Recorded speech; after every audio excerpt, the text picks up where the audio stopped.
The USS Abraham Lincoln carrier strike group and 3 destroyers have crossed into Middle Eastern waters.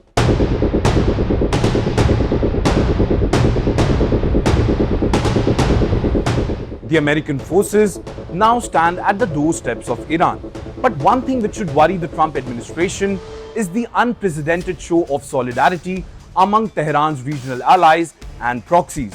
Rather than the fragmentation witnessed in June 2025, when Iran's axis of resistance notably held back from retaliating after US strikes on nuclear facilities in Iran, the current wave of Trump's threat has catalyzed a coordinated defensive posture that fundamentally challenges Washington's containment strategy. Well, in this edition of From the News Desk, we will tell you how Trump's actions are prompting a possible reunification of the axis of resistance, the same force many had thought theoretically died and only operated in silos.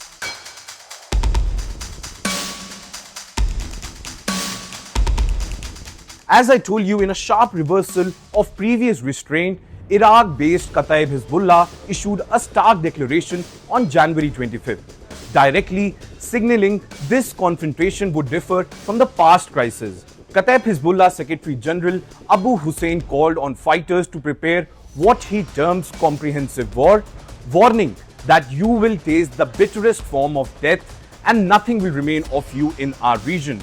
Well, this is a direct message to the United States. Most significantly, Hussein emphasized the religious and moral duties of all Axis forces to collectively defend Iran, explicitly calling for full coordination support from all forces within the Axis of resistance. Well, this language, stark in its departure from previous statements, marks a watershed moment in Tehran's regional strategy.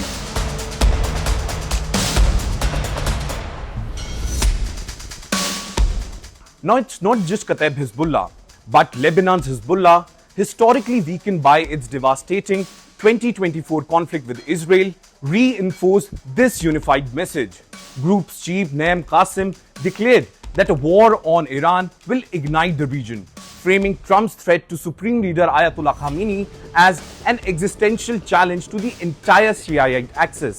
Qasim asserted Hezbollah's readiness to act, stating when Trump threatens Khamenei, he threatens tens of millions who follow his leadership, and it's our duty to confront this threat by any means.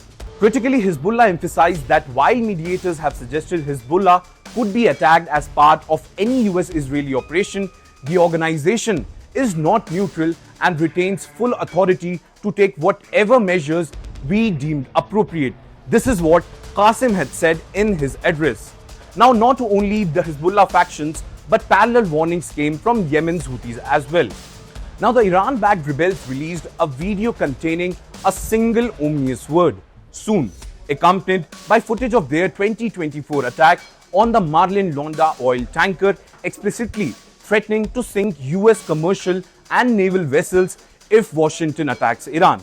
Well, the Houthis, having attacked over 100 commercial ships during their Red Sea campaign, signaled their readiness to resume operations that have repeatedly disrupted global shipping lanes.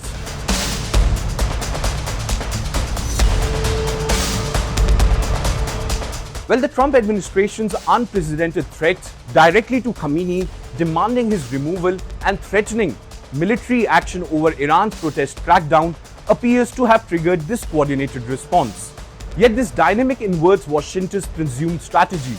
Rather than isolating the Iranian regime, Trump's aggressive posturing has paradoxically forced the fractured axis into its most cohesive alignment in many years. Well, the messaging from these groups converged on a single theme. An attack on Iran is an attack on all, and the response will be unified and region-wide. This represents not merely tactical escalation, but a strategic recalibration, a statement that the Axis is prepared to fight as an integrated force rather than fragmented proxies. Well, for the Iran's leadership already confronting domestic turmoil with over 5,000 deaths in the crackdown on protests, this coordinated warnings from Hezbollah, Kataib Hezbollah and the Houthis at least represent validation that Supreme Leader Khamenei retains some loyalty of his regional proxy network. Yet for the Trump administration, these statements suggest that the maximum pressure campaign may be backfiring, strengthening rather than dissolving the bond that Tehran cultivated over decades through military patronage and ideological alignment. And one thing cannot be denied, that the axis of resistance, declared fractured just months ago, has unexpectedly reunified under existential threat.